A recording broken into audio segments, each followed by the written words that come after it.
What's going on, guys? Welcome back to my channel. I'm here to talk about every single movie I saw at the theater and also on streaming last month in March. I put my AMC A-list to use last month because I went to go and see 10 films at the theater, beginning with Last Breath. This is an incredible, unbelievable true story starring Woody Harrelson. He is a part of a deep sea diving crew working on a job, and right when the job is starting, unfortunately, they lose one of their crew members. And so the entire duration of the film, they are racing against the clock because this man is running out of air. This film I really enjoyed, and I think it's because of the true story aspect of it, because this is such an unbelievable story. When you get through the entire film, and I'm not going to ruin it by saying the outcome and what happens, but once you get to the follow-ups that they usually do with a true story and they let you know information written on the screen, when you see what's in front of you, it's truly unbelievable. So for me personally, the true story aspect itself was more impressive than the film. I hope that is understandable. Not saying it's a bad movie. It's definitely not a bad movie. I do think it is worth your time. I believe it's now available on PVOD, so you guys should stream this, definitely. But I don't know, I just wasn't really overwhelmed by the movie. It wasn't a 5 star.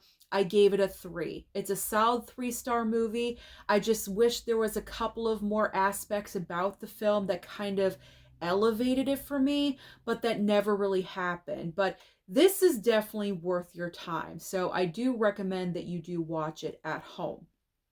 Then I went to see Mickey 17. So I was really curious about Mickey 17. At first, I wasn't going to go see the movie, but then I was like, you know what? Let me go and check this out. It is Bong Joon-ho's follow-up to Parasite, and Robert Pattinson is in the movie. It looked a little bit weird and wacky by the trailers, but you know what? I went to go and check it out. And what I will say is that Robert Pattinson in this movie is incredible. He plays multiple roles in the film. This is a character unlike I've ever seen him play before, which is so amazing. That's what you're supposed to do as an actor, just disappear into these roles, and he did that. So Robert Pattinson was the best thing about Mickey 17, and I'm not the only one saying that. I know other people have mentioned that as well. As far as the movie itself, this is a longer movie. I believe the runtime is 2 hours and 15, 20 minutes, something like that. I would say the first hour of the movie I really enjoyed. We're building the world, we're setting up things, and so that aspect I really enjoyed. The second half of this movie goes off on a weird, wacky storyline that I just was not really a fan of. Once Mark Ruffalo's character, because he's in the movie as well, once Mark Ruffalo's character really dominated the screen and he was more involved, because the first half of the movie, he's there, but he's kind of like in the background. He's more dominant in the second half of the movie. Once he pops in and he's all over the place, I just really was not a fan of the film. So I was lukewarm with Mickey 17. Who knows? Maybe I will like the movie more when I rewatch it at home. I'm not really sure. But Robert Pattinson, trust me, is the reason to watch Mickey 17. Now we have Black Bag. I personally really enjoyed Black Bag. I gave it a 4-star on my Letterboxd. This is a spy thriller directed by Steven Soderbergh, starring Michael Fassbender and also Cate Blanchett. This movie is oozing style and charisma like you would not believe.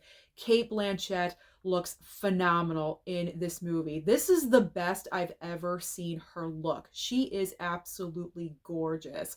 Not like she isn't already in every single film, but the style of this movie is just very, very particular, and she looks fantastic. But not only with clothing and hairstyling, but also with production design as well. Now, this is a spy thriller. However, when I did mention this movie before, it is not your typical spy thriller movie with a ton of action sequences and cars blowing up all over the place. This is not Mission Impossible. This is more of a throwback spy movie that is more dialogue driven. There really is nothing super action happening in this film. One car blows up, and that is it.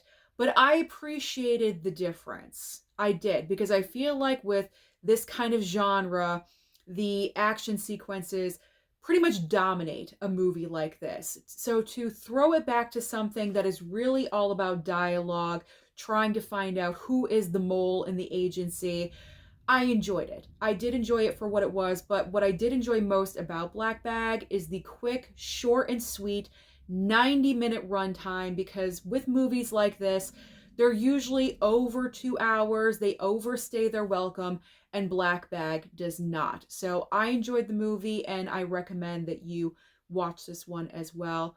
PVOD, streaming, whenever it's available. All right, now we have Novocaine. I've talked about Novocaine so many times. This is going to be brief. Very, very brief. Novocaine with Jack Quaid. Fun, action, rom-com. I'm still going to say go and see this movie at the theater. It's probably on its way out because with, Minecraft totally dominating right now and, the April movies coming in, I'm sure Novocaine is on its last legs at the movie theater for time slots.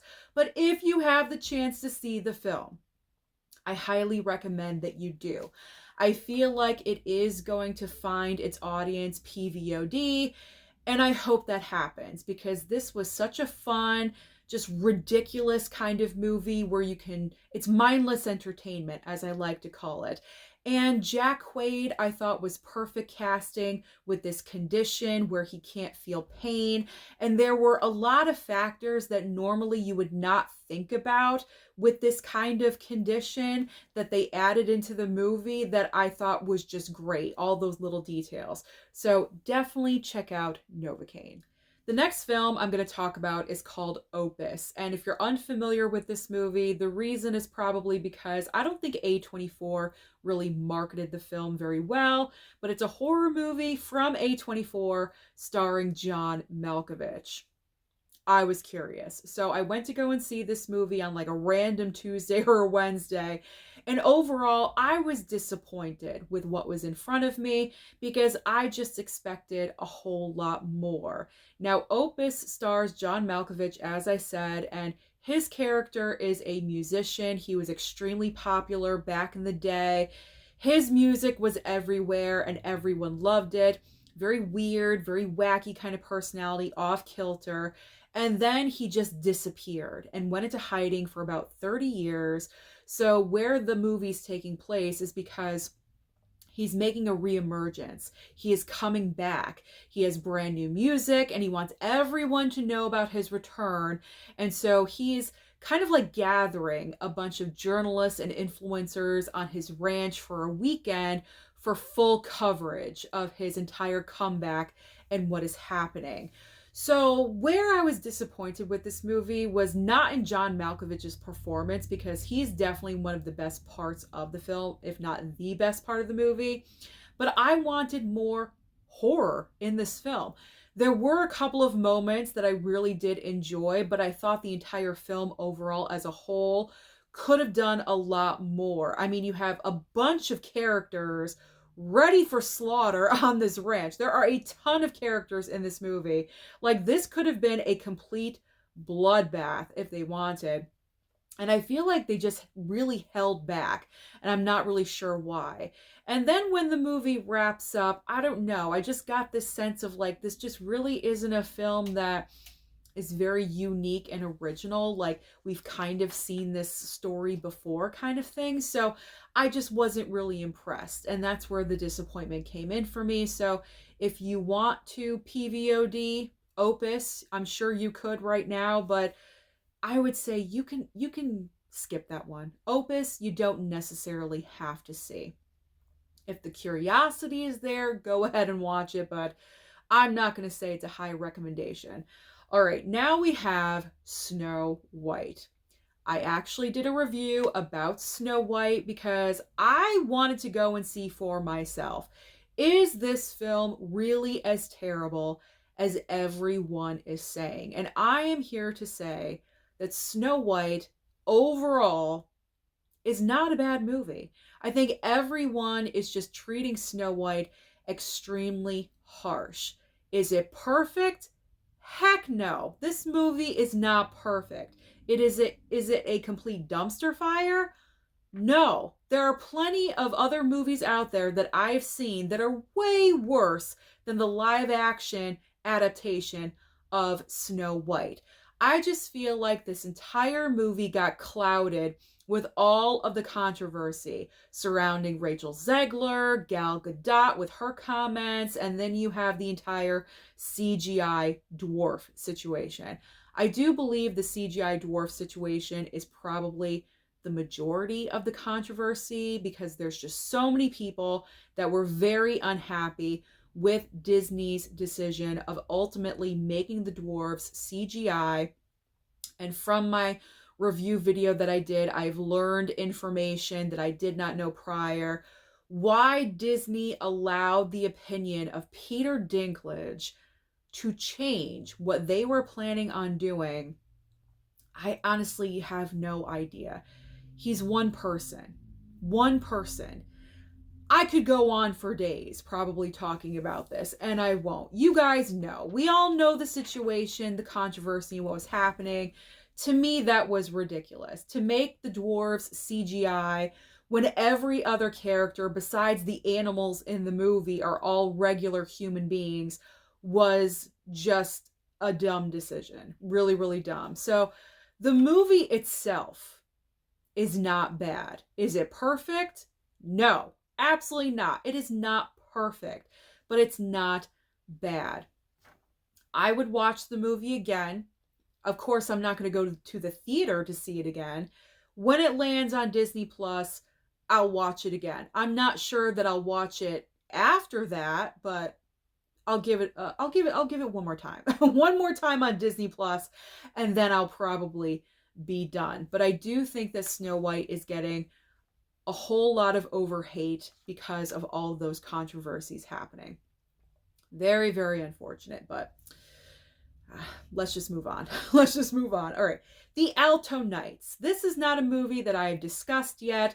So this is a brand new mob film starring Robert De Niro. And this movie had some people talking because Robert De Niro plays two completely different characters in the film. This is all about childhood best friends that grow up to be heads of the mob. I forget the characters' names.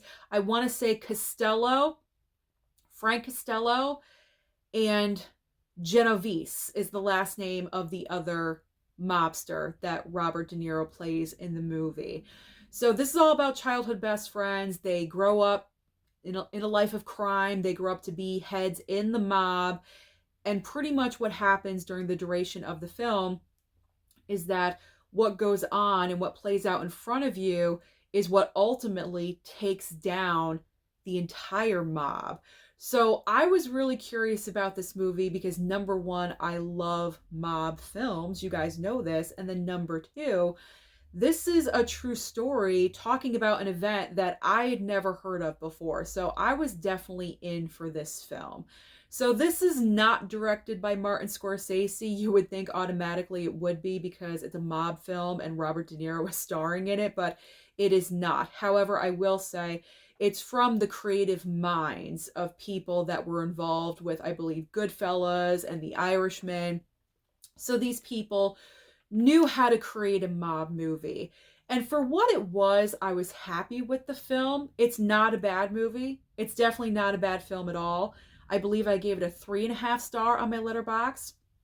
I know a lot of people were questioning why Robert De Niro was playing two completely different parts in the film because they're not twins, they're best friends. So why did he choose to play both roles? I don't know. That was his idea. I saw somewhere online that it was his idea. Robert De Niro did want to play both parts in the movie. A lot of people are having a problem with that because they're not understanding why this was done. I should have read that interview or listened to him talking about it, because I would have liked to have known the answer for this, but I did not. I forgot to do so. But it was Robert De Niro's idea to play both roles in the film, which I did find interesting. A lot of people were saying that it would have been an even better movie if Robert De Niro was one part and Harvey Keitel was possibly the other part in the movie.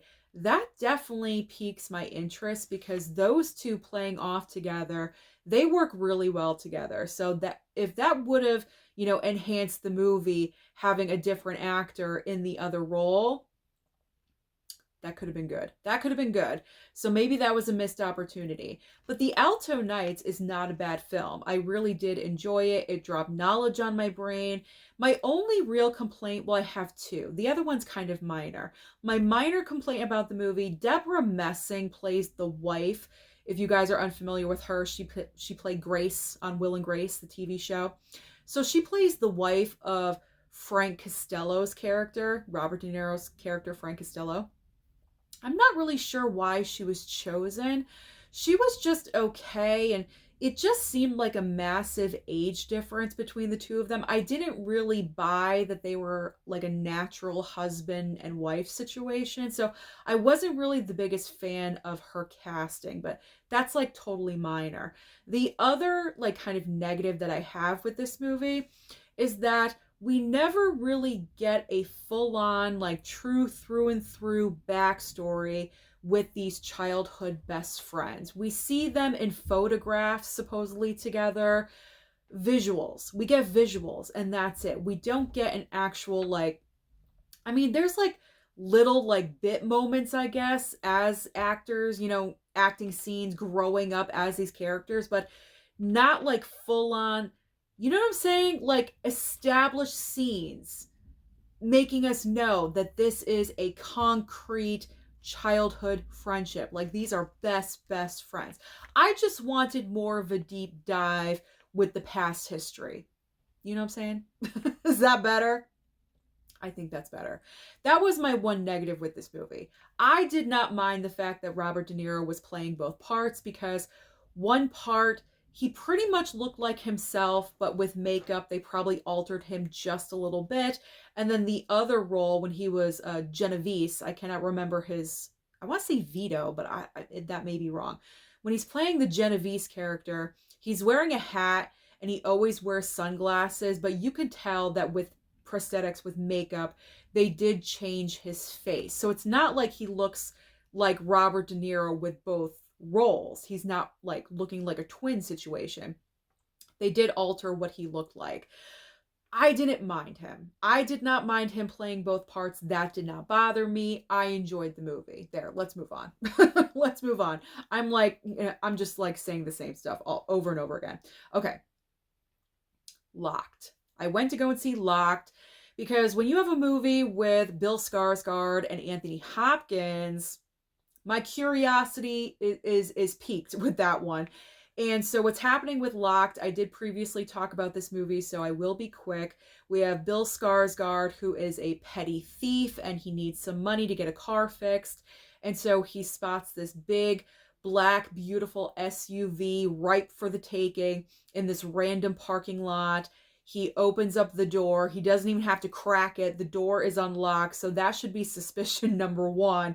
He just goes into the SUV, and what he does not realize is that Anthony Hopkins' character is playing a sadistic game with whoever decides to break into his car. So Bill Skarsgård gets into the vehicle, it instantly locks behind him, and he cannot get out. So for the next 90 minutes, you are on this really crazy ride with Bill Skarsgård, with Anthony Hopkins on the car phone, on the speakerphone in the car, whatever it is. And he's like playing this game with him, this mental weird game, and there's a reason behind what he's doing, but honestly, the reason why Anthony Hopkins was doing this, I could not get behind, and that was like a big negative for me. This movie, it's very difficult with this movie because when you're in such a condensed space, like inside of a car, that can only go so far, and then you're kind of running out of material and things to do. So at one point the car does start moving. Anthony Hopkins is controlling the car from a completely different location, and so the car is moving itself. Bill Skarsgård can't do anything about this. So at least, the car's moving and we're getting some action going on. Something does happen. And then eventually Anthony Hopkins does appear in the movie and it kind of goes off from there. But the the entire, isolated location inside the car, it gets old after a while. Even though the car does start moving and other things start happening, it starts to stretch itself a little bit thin. So that was another negative for me. And like I said, the reason why Anthony Hopkins is doing what he's doing, when it was revealed, in my mind, I was like, get over it. I'm like, get over it, pal. Like, just get over it. Life happens. Stuff happens to everyone. Life is not perfect. Like, this random criminal was not the one who did you wrong. So why are you doing this to him? It just didn't really make sense to me. This was a one-time watch, and this was another movie where I was disappointed with Locked. So I probably will never watch the film again. There really is no point. Now we have Magazine Dreams. Now, Magazine Dreams is a movie that was supposed to be distributed last year, but because of the entire Jonathan Majors controversy and scandal, the studio that was going to put it out did not. The movie went on a shelf. A different studio, a smaller studio, picked up the film and decided to release it this year. This was disappointing, not the movie itself, but the entire situation with what happened with this movie is disappointing, because if there was no scandal or controversy with Jonathan Majors, him and this movie probably could have been the first film of this year to be in, this coming award season conversation. But because of what happened, I don't think that's going to occur. Jonathan Majors in this movie is obsessed with being a bodybuilder. It is his absolute dream to be on the cover of magazines, hence the title of the film. And it's his entire life.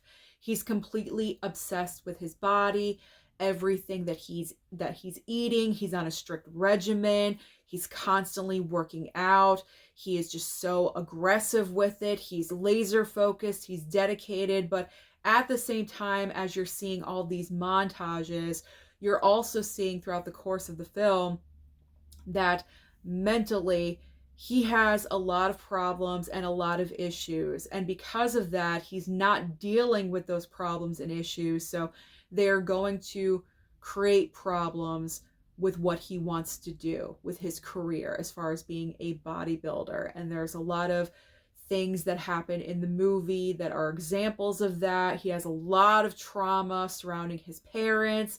He lives with his grandfather that he kind of takes care of, but not really.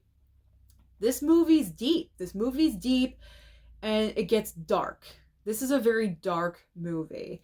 I heard some people walked out of their movie theater showings in the middle of the film. Not in my showing. That did not happen, but some people commented when I did talk about this movie previously in a prior video, letting me know that I can definitely understand why some people probably might have walked out, because this movie goes places where, you shouldn't go. It gets extremely, it like hits all the dark points that you try to avoid in life, and it hits on like every single one of them. And also, I will say Jonathan Majors with his acting is truly unbelievable. He plays this part so well that as I was watching it, I was kind of wondering, I was like, does he have like another problem besides trauma? Like I wasn't really understanding. Like I was wondering if he had like a developmental disorder. Like I just didn't understand. That was never made clear. I was wondering if he had other issues besides, his past trauma and things that he was dealing with. So that was a little bit confusing because that was never fully addressed. But I mean, I enjoyed the film. I'm not sure if I would ever rewatch it, but I'm definitely glad that I saw it. And finally, A Working Man. After seeing Magazine Dreams, I needed to watch a movie that was complete mindless entertainment, and that is A Working Man. A Working Man through and through, because you have my man Jason Statham back in an action movie, co-written by Sylvester Stallone and David Ayer, who also directed the movie. You also have David Harbour in a supporting role. He was very underutilized in this movie. I would have liked to have seen him more in the fold, but I understand why he was not. This entire film is pretty much Jason Statham is like the head of a construction site, and his boss's daughter gets kidnapped for human trafficking. And so he just goes. He had a little bit of hesitation, like he didn't want to get involved, but he knows he should go and find her because probably no one else will. He has a past history and like, some kind of military situation. And so he decides he's the one best equipped to find her. So he goes off and, the journey begins. It's a typical Jason Statham movie, and I can't help but love them because they're just such goofy, mindless entertainment. I will say there are a lot of unbelievable sequences, and you're kind of like, why are you doing that? But you know what? I had a good time. I had a good time with A Working Man, and that is all that matters. Because when I go and see movies like this, I'm not expecting Oscar-worthy Oscar-worthy films. I know what I'm walking into, and I have fun. Same thing last year with The Beekeeper, okay? Like, I knew what I was in for, and I enjoyed that movie as well. I feel like if that's how you go into films, you know what a movie is going to be, and you're not setting that super high expectation, you enjoy films a whole heck of a lot better. So, A Working Man, if you want mindless entertainment, you love Jason Statham, this movie is for you. So, I recommend A Working Man. All right, now let's talk about what I streamed. What did I stream in March? We'll try to go kind of quick. I think the video's running a little long, so. All right. My first movie that I streamed was Strange Darling. This landed on Paramount Plus, and I really wanted to rewatch this film. I did see it at the movie theater, but it had been a while. So this was one of my favorite horror films from last year, and I wanted to revisit it. And it was just as good as in the movie theater. And my mom also saw the movie. She enjoyed it. So Strange Darling, high recommendation. If you have not seen it yet, stream it on Paramount Plus, or you can pick up that Blu-ray. I also watched A Different Man over on Max. This was also one of my favorite movies overall in my top 10 from last year. Sebastian Stan is just really showing that he can separate himself as an actor from Marvel, and that is what you need to do. You don't want to just, fall into that hole of you're just a superhero. You don't want to do that. He did phenomenal this past year with A Different Man and also with The Apprentice. He was nominated for an Oscar for that movie, but also with A Different Man, he won a Golden Globe Award for that movie. And he is so phenomenal, all about, kind of just accepting who you are, whatever you look like. It's fine. It's okay. As long as you have the personality where you love yourself, other people will love you back. And I think that's a great lesson that all of us should take to heart and learn with ourselves. So I think A Different Man just has a great, solid message. Now we have Bridget Jones, Mad About the Boy. I talked about this movie in a video a couple of days ago. This movie took me by complete surprise because when I heard that they were making or coming out with a fourth Bridget Jones movie, I was kind of like, do we really need this? Because I really love the first movie. Second film was just okay. Didn't really care for the third movie. So when I heard about the fourth film, I was like, I don't know about this one. But let me tell you something. I cried during this movie. I cried during the film. I'm not really sure why. It was building up. It just built up in me, and I started crying, and I could not believe it. Bridget Jones, Mad About the Boy, is definitely worth your time. It's currently streaming on Peacock. Renee Zellweger back into the part of Bridget Jones. She just slips right back in. She knows how to play this character. She does it so well. And I'm just so surprised. It's one of the biggest surprises of the year so far that I just really enjoyed this movie out of nowhere. All right, now we have Sing Sing. So I streamed Sing Sing on Max because I was not able to get to the movie theater to see it. And I really wanted to see it before the Oscars and everything, but the time just never lined up correctly. So I still wanted to check it out post award season. And once it hit Max, wow. Incredible, incredible film based on someone's true story. Coleman Domingo in this movie blew me away. Blew me away. He is such an incredible actor. It is unbelievable. Now, I had said during award season, if Adrian Brody had not won the Oscar, I would have wanted it to go to Timothée Chalamet for A Complete Unknown because he prepared for that movie for so long.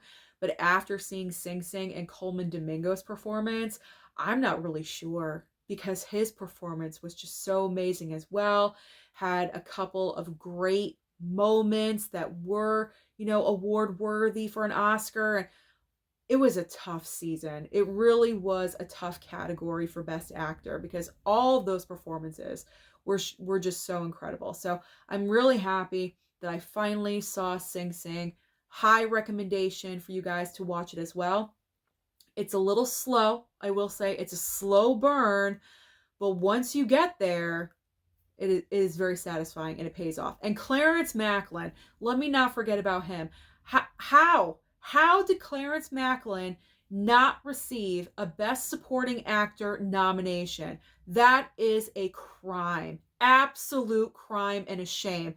I would have taken out Edward Norton without a doubt from A Complete Unknown and put in Clarence Macklin. He was a revelation in that movie. He was phenomenal. Like after seeing the film, I was a little bit angry that he was not recognized in that way because he totally deserved it. He did get a couple of nominations. I believe he got Critics' Choice, I think, nominated, and maybe SAG, I think. He got two. I can't remember exactly. But to not get an Oscar nomination, that was ridiculous. Clarence Macklin, he's the absolute reason to watch Sing Sing. Besides Coleman Domingo. I mean, Coleman Domingo is great, but Clarence Macklin, wow, totally blew me away. Considering all the backstory, like incredible.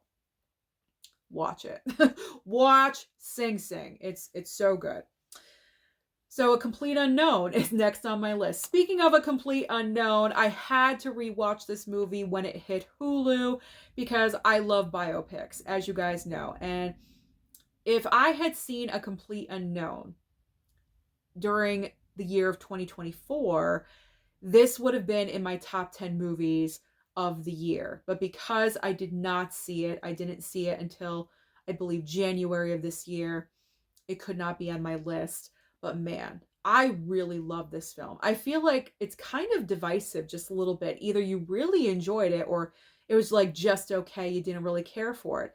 I really enjoyed it. And I really admire Timothée Chalamet for all of the work and the preparation that he put into this part. He was working on this part for 5 years before they started filming. Like, he was practicing everything, and everything that he had to accomplish in this film, speaking like Bob Dylan, singing like Bob Dylan, which is not an easy thing to do, guitar, harmonica, both at the same time, singing live on stage while they were filming like Bob Dylan, like that's intimidating. And that's a lot of work, and he pulled it off. And that's the main reason why I thought he should have won Best Actor over Adrian Brody if that was going to happen.